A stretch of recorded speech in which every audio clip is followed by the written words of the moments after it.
할렐루야, 존귀하신 하나님의 이름을 찬양합니다. 오늘도 기쁘고 감사한 마음으로 우리 하나님을 예배하기 원합니다. 5월 28일 화요일 아침 예배를 하나님께 드리겠습니다. 기도하겠습니다. 은혜와 사랑이 풍성하신 하나님 아버지 감사합니다. 주님, 우리의 삶에 주님의 말씀이 중심이 되게 하여 주옵소서. 주님이 우리의 삶의 중심이 될 때 주님, 우리는 좌로나 우로나 흔들리지 않고 믿음의 길, 신앙의 길을 온전히 걸어가게 될 줄 믿습니다. 늘 주님 우리를 말씀 가운데 붙잡아 주옵소서. 우리 구주 예수 그리스도의 이름으로 기도드립니다. 아멘. 시편의 말씀으로 우리 하나님을 찬양하기 원합니다. 시편 119편 127절 128절 말씀입니다. 함께 봉독하여 읽습니다. 그러므로 내가 주의 계명들을 금 곧 순금보다 더 사랑하나이다. 그러므로 내가 범사의 모든 주의 법도들을 바르게 여기고 모든 거짓 행위를 미워하나이다. 아멘. 오늘 우리에게 주신 하나님의 말씀은 사도행전 13장 1절에서 12절까지의 말씀입니다. 매일 성경 93페이지에 있습니다. 함께 읽겠습니다. 안디옥 교회에 선지자들과 교사들이 있으니 곧 바나바와 니게르라 하는 시몬과 구레네 사람 루기오와 분봉왕 헤롯의 젖동생 마나엔과 및 사울이라. 주를 섬겨 금식할 때에 성령이 이르시되 내가 불러 시키는 일을 위하여 바나바와 사울을 따로 세우라 하시니 이에 금식하며 기도하고 두 사람에게 안수하여 보내니라. 두 사람이 성령의 보내심을 받아 실루기아에 내려가 거기서 배 타고 구브로에 가서 살라미에 이르러 하나님의 말씀을 유대인의 여러 회당에서 전할세 요한을 수행원으로 두었더라. 온 섬 가운데에 지나서 바보에 이르러 바예수라는 유대의 거짓 선지자인 마술사를 만나니 그가 총독 서기오 바울과 함께 있으니 서기오 바울은 지혜 있는 사람이라. 바나바와 사울을 불러 하나님의 말씀을 듣고자 하더라. 이에 마술사 엘루마는 이 이름을 번역하면 마술사라.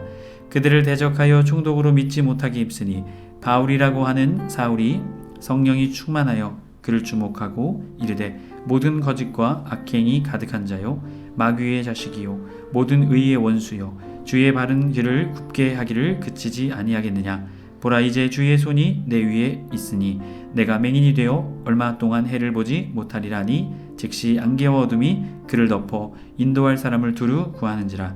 이에 총독이 그렇게 된 것을 보고 믿으며 주의 가르치심을 놀랍게 여기니라. 아멘. 할렐루야. 오늘 하루의 첫 시작을 주님께 기도함으로 주님께 나아감으로 시작하는 해림의 모든 성도님들을 주님의 이름으로 축복합니다. 오늘은 바나바와 사울을 따로 세우라 라는 제목으로 은혜의 말씀 나누고자 합니다. 안디옥 교회는 성령의 명령을 따릅니다. 그래서 바나바와 바울을 선교사로 따로 파송하게 되죠. 둘은 배를 타고 구브로 섬에 가서 바보라 하는 지역의 총독에게 복음을 전하게 됩니다. 이제 오늘의 말씀 1차 전도 여행, 바울의 1차 선교 여행이 시작되게 되는 것이죠. 첫 이방 선교가 시작되게 됩니다. 예루살렘 교회의 인정, 그리고 이들의 믿음을 통해 이방 선교가 시작되게 됩니다. 첫째로 예루살렘에서 시작되었던 이방 선교가 안디옥 교회를 통해서 놀라운 은혜로 이방으로 퍼져나가게 되죠. 이를 통해 주님의 복음이 이방 땅 가운데로 흘러가게 됨을 우리에게 보여주고 있습니다. 사도행전의 말씀은 1장부터 7장까지는 교회의 설립과 성장을 말해줬다면 8장부터 12장까지는 유대 중심에서 이방 중심의 변화되는 과도기를 보여주죠. 그리고 13장부터 28장까지는 이방 중심의 복음 전도가 펼쳐지고 있습니다. 그렇게 오늘 13장은 바로 이방 중심의 복음 전도가 시작되게 됨을 우리에게 선언하고 있죠. 1절부터 3절까지 말씀은 안디옥 교회가 바나바와 사울을 파송한다라는 것을 보여주죠. 이제 이방 선교의 중심인 안디옥 교회가 등장합니다. 안디옥 교회에 선지자들과 교사들이 있으니 곧 바나바와 니게르라는 시몬과 구레네 사람 루기오와 분봉왕 헤롯의 젖동생 마나엔과 및 사울이라. 자, 선지자는 하나님의 말씀 그 뜻을 해석해서 전하는 자들을 말합니다. 그 초대교회에서는 한시적인 사람들이었죠. 그리고 이어지는 교사, 가르치기에 적합한 자를 말합니다. 그래서 이 앞에 나오는 사람들 바나바, 니게르, 시몬, 구레네 사람 루기오를 선지자로 보게 됩니다. 그리고 교사는 그 뒤에 나오는 마나엔, 사울, 이 사람들을 말하게 되죠. 자, 이 사람들을 통해 이제 이방 선교가 시작되게 됨을 우리에게 말해주고 있는 것이죠. 마치 이것을 보게 되면 이 순서대로 영향력을 아마도 영향력에 따라서 순서대로 썼을 것입니다. 처음에는 바나바가 시작되게 되죠. 그리고 마지막에 합류한 사울. 아직은 바나바를 통해 이 선교 사역이 안디옥 교회를 통해서 시작되게 되었음을 말하고 있습니다. 2절에 주를 섬겨 금식할 때 성령이 이르시되, 자, 자발적으로 금식할 때 성령에 감동되어서 말씀하셨다라는 것이죠. 내가 불러 시키는 일을 위하여 바나바와 사울을 따로 세우라. 자, 따로 세우다라는 것은 특별한 목적을 위해 경계를 지어 다른 것들로부터 구별하다라는 것입니다. 특별한 임무를 부여하기 위해 성령님께서 부르셨다라는 것이죠. 구별하여 세우다. 이것을 통해 안디옥 교회가 어떤 교회인지를 말해줍니다. 성령 중심의 교회, 기도 중심의 교회였다라는 것이죠. 3절 이에 금식하며 기도하고 두 사람에게 안수하여 보내니라. 선교의 일, 하나님의 일을 위해 이들은 하나님의 영의 주권적인 역사를 받게 됩니다. 안수하여서 선교사로 보내게 되죠. 그렇게 이 안디옥 교회는 순종, 파송, 금식기도, 이것을 통해 그들이 어떠한 교회인지를 분명하게 보여주고 있습니다. 성령 중심의 교회, 기도 중심의 교회였다라는 것이죠. 우리 해림교회도 성령 중심의 교회, 기도 중심의 교회로 더욱더 굳건히 세워진 은혜가 있기를 주님의 이름으로 간절히 축복합니다. 또한 우리도 교회죠.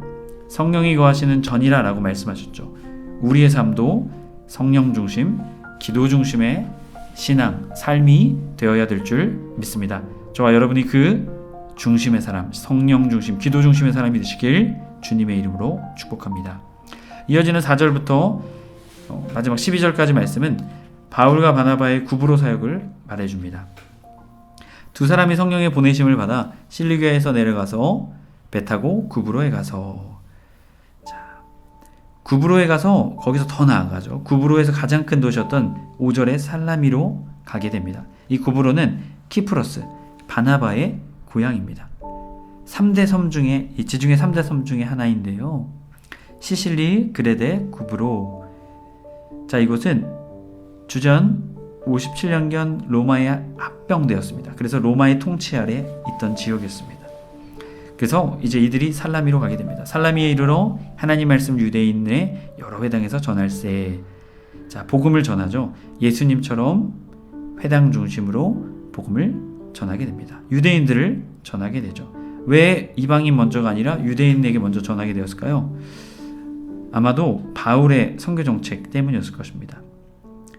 유대인에게서 이방인에게, 로마서 1장 10절의 말씀을 통해 말하고 고백했죠. 그래서 이 사울에게도 유대인들을 향한 국률한 마음이 있었습니다. 그래서 먼저 회당으로 가서 유대인들에게 복음을 전하게 됩니다.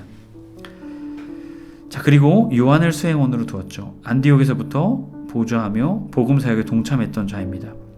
6절 온 섬 가운데에 지나서 바보에 이르러, 자, 구브로에서도 횡단으로 가게 되었다는 것이죠.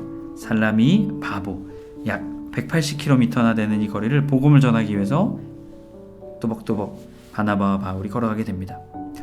그곳에 이르러 바에수라는 유대의 거짓 선지자 마술사를 만나니, 자, 거짓 선지자를 만나게 되었다. 박수, 마술사, 이런 일을 통해서 총독을 현혹해 하던 자였습니다. 7절 그가 총독 서기오 바울과 함께 있으니 서기오 바울은 지혜 있는 사람이라. 자, 이 서기오라는 사람은요, 로마의 높은 자리에 있었던 사람입니다. 이 사람이 그곳에 총독으로 있었다는 것이죠. 근데 이 사람이 어떤 사람입니까? 지혜 있는 사람이라, 사려 깊고 현명한 사람이었다라는 것이죠. 아마도 이가 하나님의 말씀을 듣고자 했다라는 것이죠. 복음에 관심이 있었던 자였다라는 것입니다. 간절히 바라며 부지런히 찾아 구한다라는 의미입니다. 여기 듣고자 하더라. 자, 8절이 이 마술사 엘루마, 앞선 바에수죠. 이 일을 번역한 마술사. 그를 대적하여 총독을 믿지 못하게 힘썼다. 총독은 복음을 듣고자 했었는데 이 총독을 어떻게 해요? 총독이 복음을 믿게 되면, 하나님을 믿게 되면 이 사람의 유익이 없어지게 되죠. 그래서 그것을 막고자 했다는 것이죠. 9절 바울이라는 사울이, 자 로마식으로는요 작은, 히브리식으로는 사울, 로마식으로는 바울이었다는 것이죠. 자, 이 바울, 사울이 성령에 충만하여 그를 주목했다는, 한 곳을 뚫어지게 응시하다, 성령의 꿰뚫어 보심, 이런 의미가 있습니다. 그의 마음을 꿰뚫어 보았다는 것이죠. 그러면서 말하죠. 이르되 모든 거짓과 악행이 가득한 자요 마귀의 자식이요. 마귀가 어떤 존재입니까? 비방하고 중상모략하는 자, 참소하는 자, 이런 의미가 있습니다. 지금 그 모습이 이 모습이다라는 것이죠. 모든 의의 원수요 주의 바른 길을 굽게 하기를 그치지 아니하겠느냐. 너가 복음을 받아들이는 것을 왜 막느냐라고 말한 것이죠.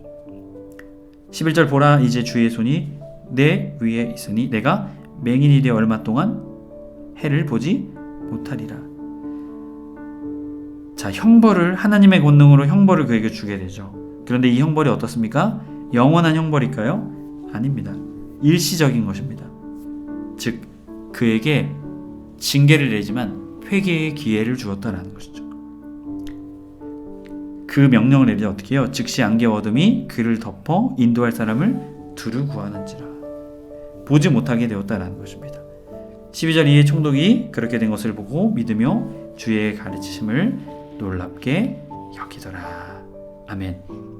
하나님의 능력 행함을 보게 되었다라는 것이죠.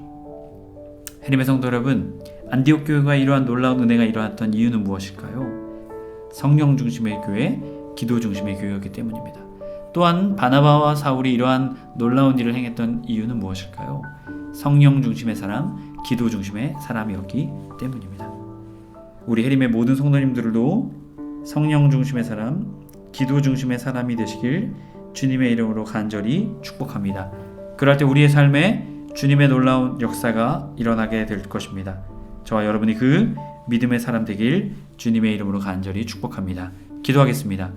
은혜와 사랑이 충만하신 하나님 아버지 감사합니다. 주님, 안디옥 교회가 선교 중심의 교회가 되었던 이유, 또한 바나바와 사울을 따로 세우고 그들이 1차 선교여행을 시작하게 됐던 놀라운 이유는 그것은 무엇입니까? 바로 성령 중심의 교회, 기도 중심의 사람이었기 때문입니다. 주님, 우리도 하나님의 영인 성령 중심의 사람 되게 하여 주옵소서. 또한 주님께 간구하는, 주님만 의지하는 기도의 사람 되게 하여 주옵소서. 그럴 때 우리의 삶에 주님의 놀라운 은혜가 충만하게 될 줄 믿습니다. 주님의 인도하심과 주님의 보호하심과 이끄심이 충만하게 될 줄 믿습니다. 주님, 우리가 그 믿음의 사람 되게 하여 주옵소서. 우리 구주 예수 그리스도의 이름으로 기도드립니다. 아멘. 주기도문을 마치고 자유롭게 기도하겠습니다. 하늘에 계신 우리 아버지여, 이름이 거룩히 여김을 받으시오며 나라의 임하옵시며 뜻이 하늘에서 이룬 것 같이 땅에서도 이루어지이다. 오늘날 우리에게 일용할 양식을 주옵시고 우리가 우리에게 죄 지은 자를 사하여 준 것 같이 우리의 죄를 사하여 주옵시고 우리를 시험에 들게 하지 마옵시고 다만 악에서 구하옵소서. 나라와 권세와 영광이 아버지께 영원히 있사옵나이다. 아멘.